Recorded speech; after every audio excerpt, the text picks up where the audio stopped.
Estamos aqui em mais um episódio de Asp Talks.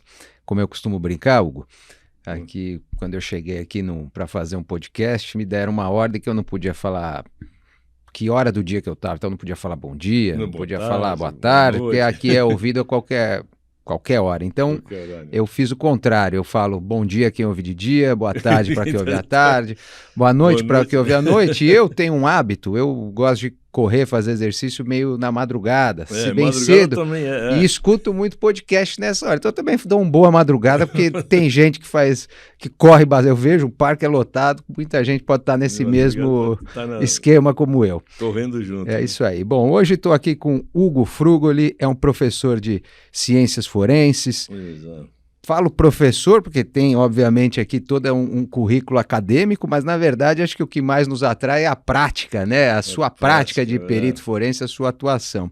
Tudo bem, Hugo? Seja bem-vindo. Tudo bem, muito obrigado. Agradeço esse convite muito grande. Eu tenho, na verdade, uma situação muito querida em relação ao direito, né? Eu trabalhei 25 anos, né? Parei agora um pouquinho, mas aquela coisa, eu saí do OML, mas o OML não saiu de mim. Né? Então, é triste falar isso, né? Mas é verdade. E eu sempre tive muito contato com os advogados, né? Porque o OML dá a impressão que nós somos apenas uma entrega de corpos, né? O legista, nós procedemos à necrópsia, entregamos o corpo, a família recebe o corpo, sempre naquela tristeza enorme, aquele respeito todo que nós temos por esse fato, né? Ou é acidente, ou é suicídio, ou é homicídio, né? A gente sabe muito bem que é uma tristeza da família. Mas o advogado sempre se fez presente, né? Você vê sempre os advogados da família se aproximarem e falar: doutor, o que aconteceu? Como é que foi? O que aconteceu? O que é essa lesão aqui? Mas como é que foi isso, né? Como é que o senhor entendeu essa forma? Então, a gente teve sempre uma prática muito grande na fala do direito, mais no direito do que na medicina. Pois né? né? A intersecção é maior até, né? No fim. É mais direta. E eu tenho um chefe, eu tive um chefe durante muitos anos, que é um querido meu, um grande amigo, o Dr. Nelson Bruni. Ele soltou uma frase lapidar, né? Assim, o cadáver fala e mostra. Olha só. É só você saber conversar e ver. Né? Então a gente teve muito esse contato, tanto ele quanto eu, né? Nós tivemos muito esse contato com as explicações e tal. E o direito sempre nos permeou, né? Lado, sempre nos permeou nessa situação. Né? E é interessante eu fico pensando o seguinte, a sua atividade, né? Porque ela sempre, assim, isso é há muitos anos, né? Assim, a gente escuta sempre, tem havia um certo interesse sobre os detalhes, mas muito pensando no resultado, né? E aí houve uma onda de séries, principalmente americanas, né, que passaram a mostrar, na verdade, a atividade do perito forense. Do perito, né? E a atividade do perito legista, Exato. né? Porque é uma perícia muito delicada, né? Uma perícia que tem que ser feita dentro de uma situação técnica muito pausada, né? Muito dentro de umas normas, né?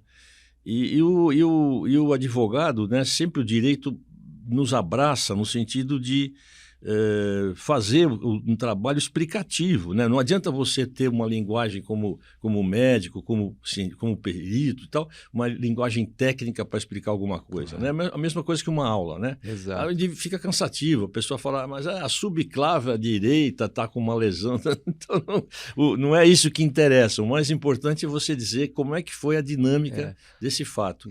E isso me fez, né, junto com o Dr. Bruno, inclusive, agora ele está nos Estados Unidos, está trabalhando lá, nós fizemos o perfilamento criminal, o profiler, né? Nós começamos a trabalhar o perfilamento criminal brasileiro aqui, nós montamos, inclusive, com aulas e tudo. Então, o perfil veio ao nosso encontro para entender exatamente o comportamento do criminoso e da vítima. Esse comportamento, ele rodeia muito o processo lesional. Né? A perícia criminal, porque a gente precisa deixar muito claro isso, né? O Instituto de Criminalística, ele tem o perito criminal que faz a perinecroscopia, só a superfície, ele não pode adentrar. É ilegal, não pode adentrar. Então é na parte de ele só faz pele. a superfície de pele Tá. e diz, olha, aqui tem isso, aqui tem uma mancha, aqui tem isso, tem aquilo. Então seria, por exemplo, a manifestação externa da lesão. Externa, Tá. da lesão, a maneira que ela se apresenta. Tá. E a necrópsia é o exame em que o legista se apresenta, se debruça na parte toda de abertura externa e interna. Ele vai Certo. falar da externa e interna. E a justiça vê isso com bons olhos, porque são 2 laudos que surgem, né? O laudo Interessante. do IC, Instituto de Criminalística, que é uma chefia, uma direção toda específica para isso, e o ML, que são os legistas que nós estamos submetidos a outra diretoria, né? Mas são 2 laudos que se encontram na justiça. Então, foi essa tentativa explicativa, essa tentativa de explicar esses 2 laudos, é que me fez produzir um projeto educacional na área do direito. Sim. E esse projeto nós fazemos em um laboratório chamado Laboratório de Simulação Realística Robótica. Poxa. São robôs americanos até, né? Tá. E nós sediamos esse laboratório na Uninove, na universidade, né? Tá. Ela comprou esse material e aí nós começamos a montar locais de crimes já julgados, claro. Nós Sim. não vamos entrar em crimes que estão em andamento, Claro. nem cabe, é ilegal, né? Mas crimes julgados e o indivíduo condenado, nós trazemos o local de crime. E nesse local de crime a gente prepara a defesa e a acusação. Tá. Sempre presença de um professor promotor e tal.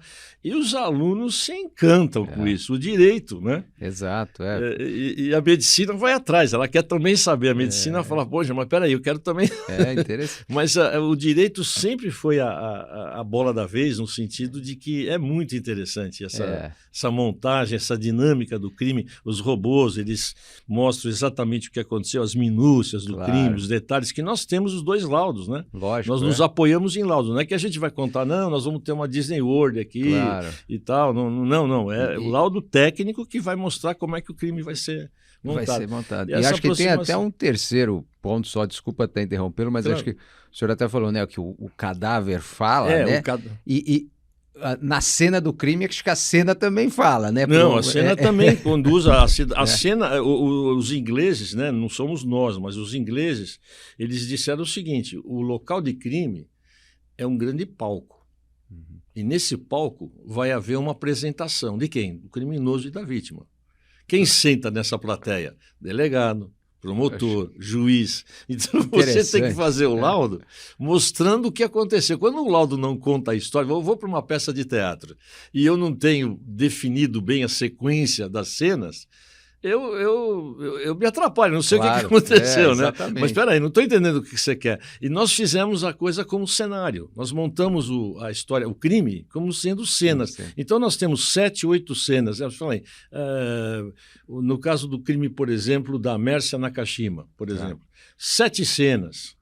Da Isabela Nardoni, 7, 8 cenas, porque você valoriza cada situação que aconteceu. Quando foi o criminoso andou, caminhou lá da garagem, foi até o apartamento, aí as gotas de sangue caíram, né? Está descrito no laudo das gotas de sangue. E aí você vai... ele pôs a camiseta, ele foi jogar a menina, ficou a marca da rede na camiseta, o pé, a sandália, ele se apoiou na cama, o lençol tem a marca da sandália dele. Então, essas coisas assim que eu estou citando nas várias situações, isso encanta. Sem né? dúvida. Porque são a grande mágica desse trabalho do crime, e em 25 anos eu aprendi muito no ML, devo muito ao ML por ter trabalhado lá, é o encantamento da transformação do vestígio em indício. Quando o vestígio se transforma em indício, você está caminhando para a dinâmica do crime. Entendi. Aí você entende como é que esse crime se apresentou, como é que por que houve essa dinâmica criminosa. Né? Exato. Então isso encanta, é interessantíssimo. Em tudo vai, em todas as situações vão. Nós tivemos, por exemplo, muito contato com um acidente aéreo. Né? Eu fiz a identificação, eu fiz um curso também aqui no Brasil, né? Eu sou italiano de origem, né? Fiz o curso na medicina lá na Itália e odontologia aqui no Brasil, e biologia. Eu só estudei, não servi para nada, só fiquei estudando. Então, assim, a odontologia me ensinou a identificação, né? O processo de identificatório. E aí, então, para acidente aéreo o acidente aéreo, sim. você tem... O primeiro da acidente que aconteceu foi uma queda do avião. Certo. O segundo foi uma colisão. O avião não parou, bateu na própria... É o diabo contra o diabo, né? Entendi. Ele bateu na própria TAM, né? na própria hangar da TAM. Exato. E explodiu. É. O que nós tivemos de encontro com advogados, não é o médico que se apresenta, é muito importante isso. Eu acho muito interessante a gente conversar sobre isso, porque não é o médico que se... O médico ali não tem o que fazer, ele já morreu, o passageiro morreu. É o advogado que vem trabalhar toda a questão familiar. Não, e você está contando isso, desculpa de novo te interromper, claro, mas é imagina, que você está falando do acidente aéreo e lembrando até, falando da TAM, nós tivemos aqui um episódio com um advogado especialista em acidentes aéreos. Olha, e ele comentava justamente esse ponto. Que eram os advogados sempre ali, quase os primeiros a chegar. Sim, junto, né, é o primeiro contato. Eu recebi o advogado e em seguida o familiar, ou indireto ou direto. Muitas vezes o direto estava num choque emocional enorme, né? Então vinha o advogado e um familiar indireto, que é mais distante da pessoa que morreu, né, que faleceu. O tempo inteiro a conversa era com advogados. E como é importante essa base, inclusive a questão emocional. O advogado diz à família, olha, aconteceu, mas vocês fiquem tranquilos, a documentação nós vamos providenciar, a questão que envolve herança, envolve uma série de coisas, vocês são muito mais experts no assunto tem do que questões eu, né? práticas imediatas. As práticas imediatas. Então, assim... E esse contato de advogado, família, esse triângulo, né, família, advogado e ML, isso me fez reportar, me fez desenvolver todo esse trabalho de cenários, de aplicações em relação à identificação. E muitas vezes interessante, uma coisa muito interessante, doutor, o advogado ele passa a ser um elemento explicativo do acidente. Tá. Por exemplo... Um tradutor.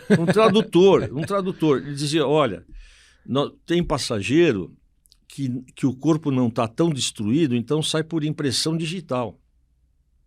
O outro, ele já precisa de documentação médica. Tá. O outro precisa... É um triângulo. Imagina um triângulo. Em cima está a papiloscopia, a datiloscopia, a impressão digital. Aí vem documentação médica, documentação odontológica e DNA. DNA é a ponta do triângulo. Então, o DNA é quando você já está com o corpo muito destruído e você vai tirar sangue do coração, que é a área mais preservada do corpo do carbonizado, né, do que queima, né? Você tira o sangue ali de dentro do coração e nos glóbulos brancos você vai achar o DNA e fazer o comparativo com a família. O advogado é a ponte. Era a ponte. Olha, acontece o seguinte, o advogado dizia... Nós vamos agora fazer um DNA, o corpo está muito machucado, está muito lesionado, está muito queimado, então vocês vão até o ML, ele acompanhava no ML, nós tirávamos o sangue dos parentes e comparavam o DNA. Muito interessante. Então, olha o serviço, olha o trabalho do advogado no sentido de apoio familiar, apoio emocional e apoio técnico, porque ele nos ajudava a explicar o que nós estávamos fazendo. Exato. Né? De uma maneira não nada profunda, uma coisa claro, e a família se tranquilizar. Mas é o que a gente precisa nessa hora, essa tradução, né? A simplificação. Exatamente. Essa tradução ela vai aproximar as linguagens da morte. A gente fala a linguagem da morte, né? Entendi. Aquela coisa, eu perdi meu pai, perdi minha irmã, perdi minha mãe, perdi minha filha. Quantos, né? E nós, assim, de uma maneira meia de Hollywood, né?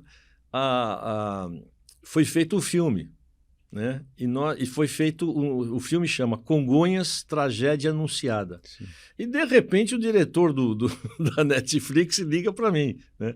Fala, doutor, dá para o senhor participar? Eu pensei que ele estava brincando, né? Eu falei, não, ele está brincando comigo, acho que eu vou para Hollywood, vou trabalhar com artistas famosas. Minha mulher vai ficar com ciúmes, se não ficar beijando muito aí, porque não vai dar certo, né?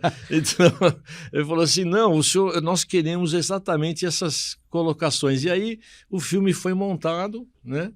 e nós participamos, o Dr. Bruni participou, eu participei, e falamos da tragédia. Para entender, para entender toda a dinâmica desse crime, dessa situação, do tormento das famílias, o filme retrata bem essa situação. Muito bem. Aí eu falei, meu Deus, o IML me levou para a Netflix. Você vê só? E aí, o senhor tocou num ponto que é a papiloscopia, enfim, né, da leitura das digitais, enfim. Isso.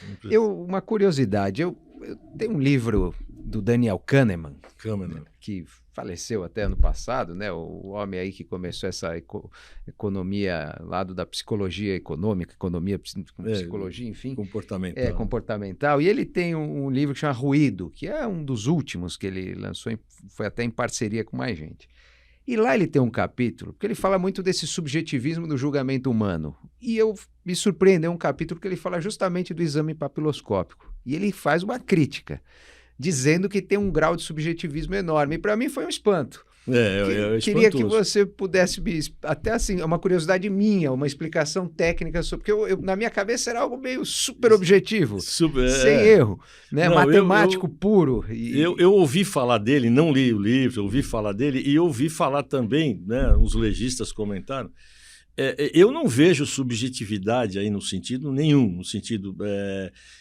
o trabalho de datiloscopia vem de um grande cientista, de um grande estudioso chamado Vucetich. Vucetich veio... o país não é Estados Unidos, é Argentina. Uhum. Ele fez toda uma compilação, montou um trabalho muito interessante e ele percebeu, ele fez uma associação entre o nascimento, isso é interessante, e a morte. Como assim? O indivíduo, quando nasce dentro da barriga da mãe, vou falar assim para não ficar dentro da barriga da mãe, ele já começa a ter os sinais datiloscópicos nos dedos, nos 5 dedos, se a mão for normal e tal, né? 5 dedos. E aí o que acontece? Isso vai até a sepultura. Essas impressões, elas vão permanecer permanentemente na mão do indivíduo até a sepultura. No momento que a pele começa a se desagregar, se desfazer, entrar em putrefação, aí ela desfaz. Que aí é um período já pós-inumação. O corpo está enterrado. Perfeito. Né? Então, e outra, no caminho, imaginando que essa mão seja de um criminoso, eu vou raspar, né, o meus Seven, dedos. aquele filme, o Eu vou raspar os 10 dedos e vou manter. É uma questão de deixá-lo ele preso um tempo, sossegado, uns dias e tal, que ele se refaz. Poxa. As cristas voltam exatamente na mesma posição. Não tem como dizer, não, vai vir com outra posição. Então, eu não vejo nesse exame de datiloscopia que o IML usa... Claro, não. Dia e noite. Para né? mim foi assim, eu não via isso, uma chance de discussão. Eu achava que era eu não algo vejo dado. a subjetividade, eu tô entendendo, não li o livro, mas assim, a subjetividade deve ser numa outra esfera, numa outra situação que ele está vendo de outra forma. Ele pegava alguns exemplos que ele apresenta, vamos dizer assim, havia conclusão, em certo sentido, em determinado momento. E em outro momento... Aí ele pegava, por exemplo, ele faz muita relação, por exemplo, com julgadores, né? Tem aquelas histórias, o juiz está com dor de barriga, ele julga de um jeito, o time ganhou, julga de outro, enfim, isso é o que é o ruído mesmo que ele fala. E do perito, ele mostrava um pouco isso, olha, em determinado momento ele cravou tal conclusão. E aí a gente apresenta a mesma coisa num momento diferente e a conclusão é outra. Então não consigo, eu nunca tive uma experiência de apresentar uma ficha datiloscópica de um cadáver ou de um indivíduo vivo, né? Sim. Que dê diferenças, até as diferenças, por exemplo, embrionárias, defeitos na mão, defeitos no dedo, defeitos no formato do dedo, tal. Isso para nós é um fator de convergência técnica enorme, porque é ali que nós vamos explorar, em cima do defeito é que nós vamos explorar. Sim. Então, eu não vejo, né? Foi feito uma vez um levantamento na época de Vucetich, né? Falaram assim, eu quero ver agora se Vucetich funciona. E foram com as lavadeiras que trabalhavam com a roupa no tanque, esfrega o dia inteiro. Aí olharam a mão, olha, tá vendo? Olha aqui, Vucetich, tá aqui, ó, não tem impressão digital nenhuma. Deixa ela reposar. Para de lavar. Dá uns dias, dá umas semanas aí, para de lavar, você vai ver os dedos voltarem. E volta. Que interessante. Então, eu não vejo assim subjetividade. Então mesmo no Seven lá, ele tinha que raspar todo dia, não, né? todo dia ele tem que ficar raspando. No filme, né? Ele tem que fazer uma descasca de cenoura, né? Ele vai raspar a cenoura ali, fazer uma coisa o dia inteiro para você tirar a casca dela. Mesmo assim, ainda é capaz do cara, no formato do dedo, ele... Porque tem hoje muita... Hoje a tecnologia é muito avançada, sem né? dúvida. Você tem hoje sensores de mãos. Hoje é muito fácil você... A gente vê mesmo o reconhecimento facial, né? Eu fico assim, nesses 20 anos, né? Nesses crimes que aconteceram durante 20 anos na minha vida profissional, eu vejo que a tecnologia avançou muito, enormemente, né? Imagem, os rastreadores hoje é brincadeira. Você rastrear, hoje tem um sensor facial, são segundos. Ele te desenha em segundos. Exato. Não existe. O celular, eu vou fazer, está fazendo xixi. Agora está sentado na privada fazendo cocô. Tudo, então agora está saindo do banheiro. Não dá, então, não tem privacidade. Não existe nada, privacidade nenhuma. Você sabe até onde a pessoa está deslocando. É só você rastrear. Hoje a polícia tem na mão, né, com o celular, ele tem... É aquela coisa, cada vez mais... O crime perfeito é inexistente, né? Fica cada vez mais difícil. Até mais difícil. A gente brincou aqui um pouco antes que já estamos chegando na época do Minority Report, né? Daquele filme que você pensou no crime e já vão chegar te prendendo aqui já, só de pensar. Não, né? E hoje nós temos projeções. Os Estados Unidos faz muito isso. Aqui no Brasil já tem trabalhos disso aí. A psicologia ajuda muito, a psiquiatria ajuda muito. Você tem determinadas inteligências artificiais do crime, especificamente criminal mind, né? Que eles intuem que o indivíduo jovem, pequeno, ele venha praticar um crime, né? Então, eu sempre falo isso, é uma coisa, eu nasci, acho que por causa da minha mãe, né? Minha mãe italiana, eu sempre tive essa alma de professor, né? Sempre quis dar aula, magistério, sempre foi minha pegada, né? As escolas aqui no Brasil, elas precisam levar muito a sério o comportamento da criança desde o berçário. Desde o berçário. O nome, a idade, o que fez, o que aconteceu. Que ele está com 4 anos, o que aconteceu? Ele deu um tapa na carinha da outra amiguinha porque tirou o brinquedo dela, jogou ele no chão, jogou areia, tampou, estou te contando casos reais, claro. Jogou areia, tirou, a menina recebeu 5 pontos na boca porque recebeu um soco, o menino tinha 6 anos de idade. Então, isso tem que ser acompanhado. Isso vai para o colegial, isso vai para o 2º grau, isso vai para o 3º grau, isso vai para a universidade. O indivíduo está dentro da faculdade, ele tem que ser controlado pedagogicamente. Com tudo aquilo que aconteceu, né? Nós tivemos um aluno de medicina, não vou ficar aqui declinando particulares, é aquela coisa que você fala, não é possível isso acontecer. Esse menino, o que ele fez? Um jovem, ele tinha os joguinhos eletrônicos e tal, e guerra e luta, joguinhos desse tipo, né? Metralhadora, tiros, ele era polícia, ele matava vários bandidos e tal, etc. Ele chega para a escola e diz o seguinte, resumidamente, eu não tenho irmã. Tinha. O senhor, eu brigava muito com a minha mãe. A briga dele foi de tal maneira que ele quebrou o joelho da mãe. Ele fraturou o joelho da mãe numa briga. Esse menino, de repente, sai da casa dele, vivia em São Paulo sozinho, ele sai do apartamento dele, pega uma metranca, uma metralhadora, e vai para o shopping.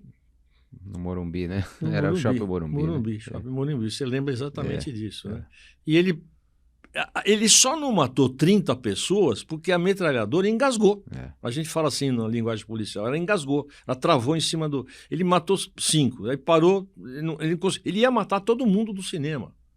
Agora, uma pessoa, um aluno, no 4º, 5º ano de medicina, mais um pouco ele ia formar médico. Exatamente. Né? Na escola, a gente precisa controlar esse comportamento. É importante, está ligado diretamente à questão do crime, diretamente. Toda a parte emocional, mental da coisa funciona, está evoluindo numa sequência, né? E talvez usar até como porque acho que, como até o senhor coloca, é importante olhar os dados, olhar essa evolução. E hoje acho que a gente tem a sabedoria de tratar esse dado e não fazer como, por exemplo, antigamente, que era o Lambrosiano, né? Que foi o Lambrosiano, que foi tão criticado, que gerou toda sorte de preconceitos, porque você já pré-taxava um criminoso, né? Mais ou menos.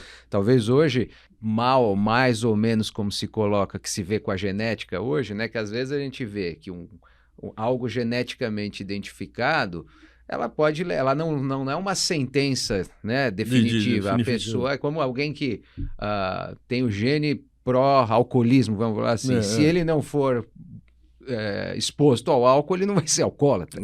Então, talvez, eu estou aqui tentando pensar, às vezes a sabedoria é usar toda essa evolução, esses dados, para tratar, para que essa pessoa vá evolua. Hoje, eu, depois de um velho sonho meu, há alguns anos atrás, eu acabei fazendo um curso eu me formei em psicanálise forense. Eu fui para o lado da forense, né?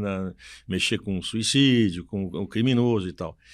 Uma das coisas que eu acho extremamente importante explorar esse assunto é que a falta de afeto gera patologia.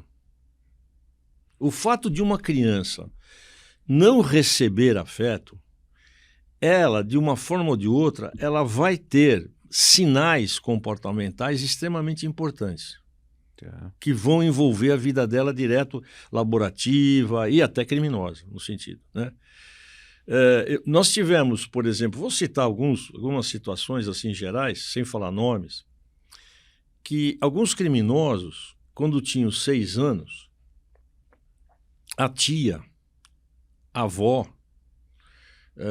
a vizinha que cuidava da criança falava: olha, se você acariciar as minhas genitais, você vai ganhar um doce. Eu te dou um doce se você acariciar minha genital.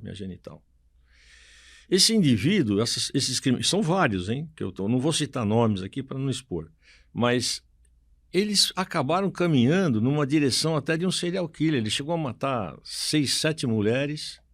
Porque desvirtua completamente. Porque desvirtuou, né, a parte sexual da criança. Isso é um fato que a gente precisa estar muito atento. Sem dúvida. Então você vê, por exemplo, no crime, no perfilamento criminal, você vê, por exemplo, crianças que ficaram completamente abandonadas em relação ao afeto e tal, e que ele, por cicatriz emocional, por situação, quer dizer, a ferida já existia, a cicatriz apareceu, ele acaba tendo uma vertente criminosa. Eu não vou dizer que todos se transformam em serial killer, que isso é bobagem, eu não posso afirmar isso. Dúvida. Mas grande chance de chegar perto de um crime, grande chance. O que o senhor falou, acho que é ter atenção. Né? Atenção. Muitas vezes o indivíduo tem um desafeto, ele pratica um feminicídio, por exemplo.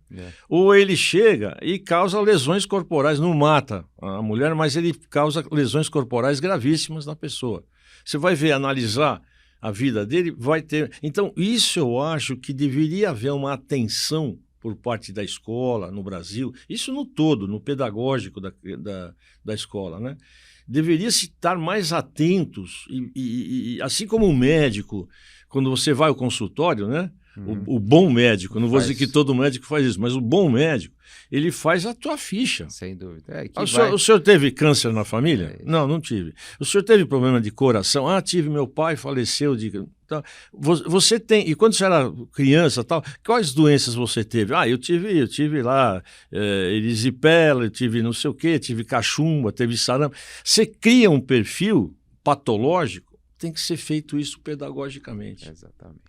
Eu acho que essa é a grande falta que existe no acompanhamento do brasileiro, né, na sua escola. A escola é importantíssima, ele vai estudar, não importa se ele falar, não, ele não foi até o 3º grau, ele não foi até uma universidade, não importa, mas ele tem até a escola, até o 2º grau, ele conseguiu, ele tem um fichamento, uma análise para você poder entender o que está acontecendo com ele, né? Perfeito. Isso eu acho que tem muito a ver com crime, muito a ver com crime. Eu queria voltar naquela colocação que o senhor fez, que eu achei muito interessante, que é o momento em que o vestígio se transforma em indício, né? Eu acho que é muito interessante. Isso é muito direito. E aí pegar um pouco a história que o senhor aqui no começo estava contando para a gente, da alga marinha, que é um caso conhecido, Que isso é um vestígio, né? Mas toda a sacada que teve antes. O indício. Eu acho que é muito. Eu acho que essa história, por exemplo, mostra a interdisciplinariedade que existe, né? Porque acho que numa perícia você tem.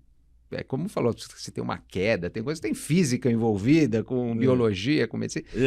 E essa questão da transformação de um vestígio no indício. Então, acho que essa história pode ilustrar muito bem. Essa mágica aí é muito interessante e é muito próximo ao direito, né? O direito ele está totalmente relacionado com isso, porque esse fato que eu contei para vocês, ele estava ao lado do advogado dele, né? Ele era um criminoso. E ele dizia, ele falava assim, o delegado perguntou a ele, você conhece a represa tal? Ele falou, não. O crime aconteceu dentro da represa. O carro da vítima foi jogado dentro da represa e ela morreu afogada dentro dessa represa. Não precisa nem falar o nome que todo mundo já lembra desse caso. Eu não vou falar o nome, Tem vários casos aí que a menina morreu afogada. Mas é bom que não precisa nem falar. Não precisa nem falar. E a gente analisa, veja como o perfil criminal, que é o estudo comportamental criminoso, como ele caminha, né? Porque as pessoas não podem confundir. O perfilamento criminal é paralelo à investigação policial. Não anda junto. Perfeito. Não anda junto. Quem entender que anda junto, não entendeu o perfil. O perfil ele é uma conduta, é um comportamento que acompanha toda a investigação policial, paralelamente. E aí, nós já tínhamos traçado um perfil desse criminoso. Ele era impetuoso, ele era aquele indivíduo que qualquer coisinha já ficava nervoso, respondia torto, já era o ego gigantesco, né? Não, eu que mando, Ele era advogado. Inclusive, esse criminoso que eu estou citando, ele era advogado. Ele era advogado.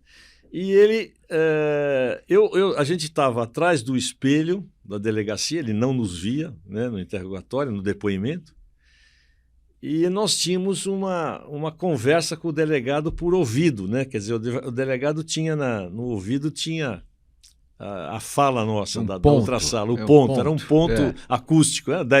15 anos atrás era o ponto acústico. Né? Hoje, se eu falar isso aí, a molecada vai dar risada. Não, pelo amor de Deus, não é ponto acústico. Mas, e aí eu falei assim, olha, pergunta da represa, ele conhece a represa? E o delegado, escutando, falou assim, o senhor conhece a represa? Falou, não conheço.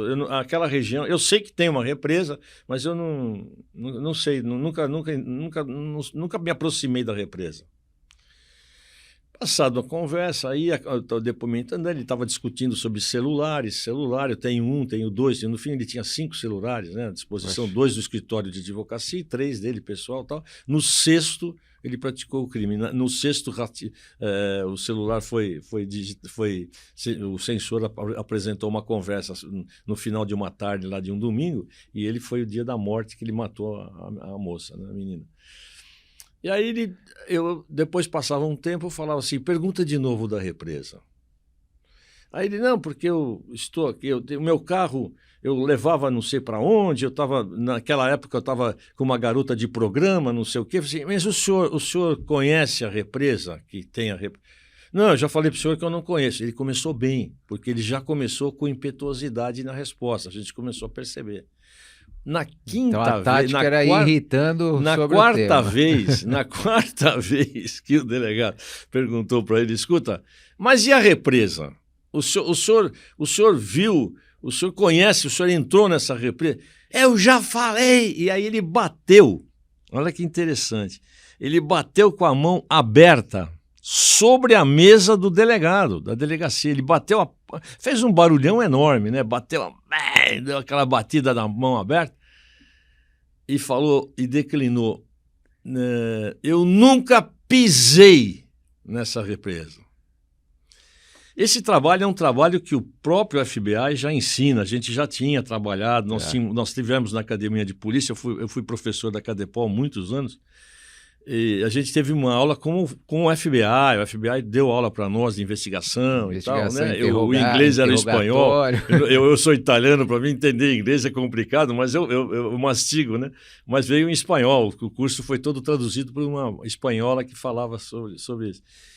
Essa frase, eu nunca pisei. Primeiro, quando você dá com a mão aberta sobre a mesa, você quer assustar. Tá. Então o pai chega para o filho... Expressão corporal. É expressão corporal, é expressão puramente corporal. O pai chega lá, o filho chega pela 5ª vez com uma nota abaixo de 5, né? Não suficiente. O pai abre a mão, bate a mão em cima da mesa e fala, olha, agora você ficou sem bicicleta. Ele quer assustar. Ele vai tirar a bicicleta, mas ele quer assustar a criança, né? Diferente da esposa.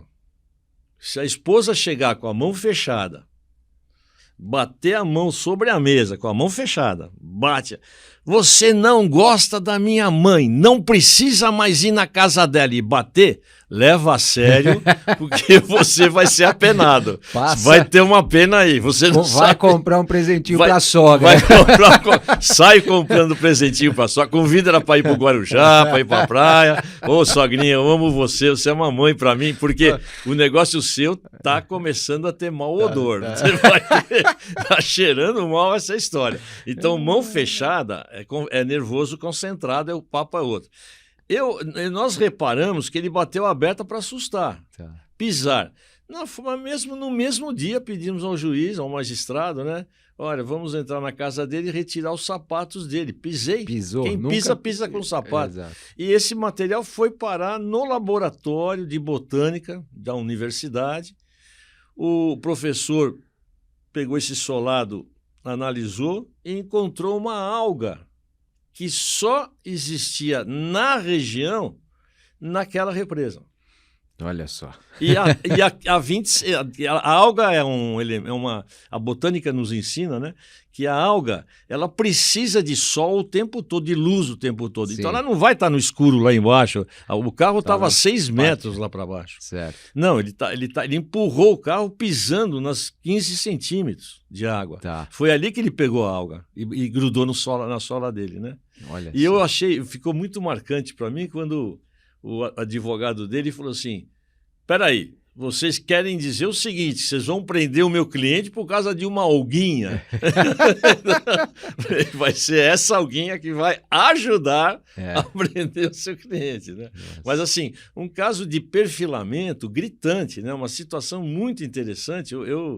Eu considero essa situação muito interessante no sentido de você pegar o ímpeto da pessoa, a conduta, como ele era, né? Um indivíduo extremamente fechado nele mesmo, uma pessoa assim, de um ego egocêntrico, tudo ele tinha razão, né? E ele chegou a falar para o delegado, você é incompetente, por isso que você está me chamando aqui para 5, 6 depoimentos, você é incompetente. E o delegado, nessa última vez, falou assim, olha, a incompetência vai te levar para a prisão. Eu posso te garantir isso que eu estou te falando.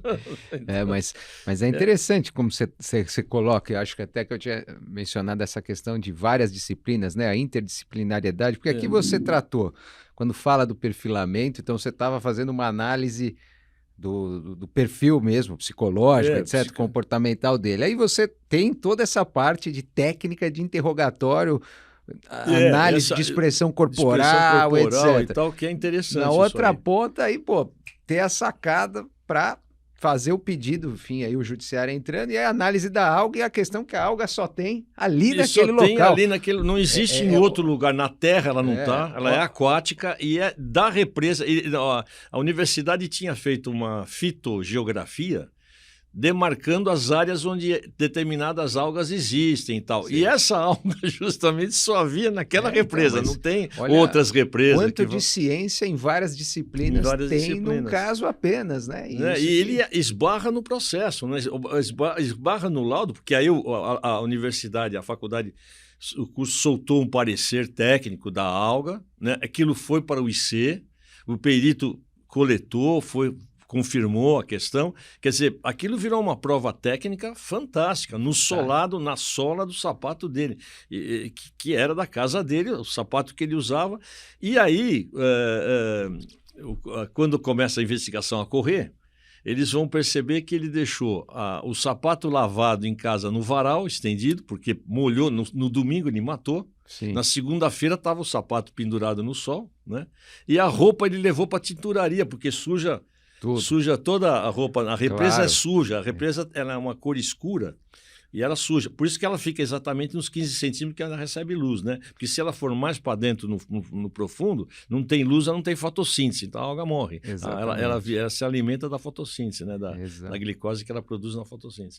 Então, foi uma coisa fantástica, assim, no sentido de você aproximar o perfil, né, criminal para esse aspecto investigativo, né, específico. E não é a mesma coisa, mas ela caminha paralela, ela trabalha paralelamente em relação a isso. Sem dúvida, né? Você acaba entendendo, tanto que a gente acabou assistindo o interrogatório, né?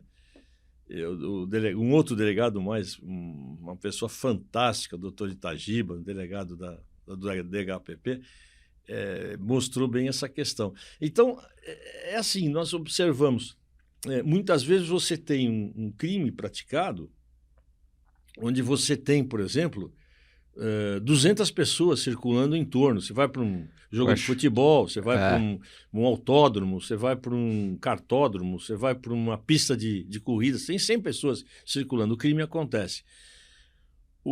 Dentro do capítulo, dentro do estudo do perfilamento criminal, você tem o perfil geográfico dentro do perfilamento. Esse perfil geográfico, o que ele diz? Quais foram as pessoas que realmente encontraram com essa vítima antes de acontecer o crime? Tá.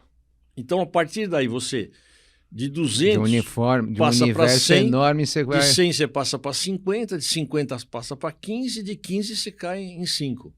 Então, eu sempre falo, né, para os alunos, inclusive, o perfilamento tem uma ação muito própria, que é enxugar o número de suspeitos. A máquina policial, ela vai se desgastar menos num perfil geográfico. Sem dúvida. Num perfil geográfico, num perfilamento geográfico. Porque você consegue perfilar... desses 5 pessoas, desses 5 suspeitos, alguém praticou um crime? Qual é a proximidade dele em relação à situação por depoimentos, por informações? Aí você chega... Quer dizer, é uma coisa muito bem bolada no sentido de ajudar, entender, né, a dinâmica do crime, né? Entender como é que a coisa foi processada, né? Foi praticada. É interessante isso. Muito bom. Hugo, o papo andou muito rápido aqui, né? A gente, infelizmente, tem tempo. Eu acho que aqui, pelo menos a gente conseguiu ter uma palhinha de vários temas, né? Porque eu acho que aqui com você a gente poderia ter vários, podia fazer hoje vamos falar acidente aéreo, você vai contar, vamos contar outros casos. A gente pode, na verdade, fazer de vários episódios, acho que de tempos em tempos a gente pode sentar e conversar, mas acho que hoje foi um bom... falamos sobre vários assuntos muito específicos. Interessante, eu agradeço muito a sua atenção, agradeço muito suas perguntas, acho muito interessante. E a medicina legal, ela trata dos assuntos por, vamos dizer assim, por funcionamentos, perfilamentos diferentes. Por exemplo, vamos falar um caso de asfixia, né? Asfixiar alguém requer um certo comportamento, né? Sim. Das várias asfixias. O homicídio em si, quer dizer, quando eu uso uma arma, é outro comportamento. Quando eu entro com uma faca para fazer uma lesão incisa na vítima, é outro comportamento. Né? O agente contundente, que é a transferência de energia na pele humana, no caso do infanticídio, no caso de matar uma mulher, por exemplo, são áreas específicas que ela recebe lesões contusas, que começa a desmaiar, começa a cair no chão, e aí depois, no fim, esfaqueia, por exemplo. Perfeito. Né? Então, tem toda uma simbologia de lesões e instrumentos que são muito interessantes, muito bacana. Muito interessante. Fica aqui o convite até a gente conversar com o nosso cultural para fazer um curso, um evento sobre isso. Porque você pode, acho que, até aprofundar, né? Porque aqui, infelizmente, é isso que a gente fala. A gente tem esse limite de tempo e a gente tem que ser menos técnico. A gente está aqui, a gente gosta de bater um papo. É isso. Mas fica aqui o convite. Eu agradeço. Eu agradeço aqui muito em nome em nome da associação. Foi um papo maravilhoso, é muito interessante. Eu já estava conversando com você antes, já estava me divertindo aqui. Muito bom. Obrigado. Eu que agradeço aqui a associação. Eu tenho um carinho muito grande por vocês, tenho uma relação muito direta com os advogados, eu tenho um carinho muito grande com essa profissão de vocês. Eu acho que vocês são verdadeiros guerreiros da busca da verdade, da busca da defesa, da busca da acusação. Vocês são pessoas iluminadas mesmo, porque quem vai para o direito tem essa mente aberta para toda essa questão, né? Então, agradeço muito essa presença aqui, de estar aqui hoje conversando com o doutor aqui. Muito obrigado e agradeço pela classe aqui, pelo elogio. É isso aí, muito obrigado. Obrigado a todos, até a próxima.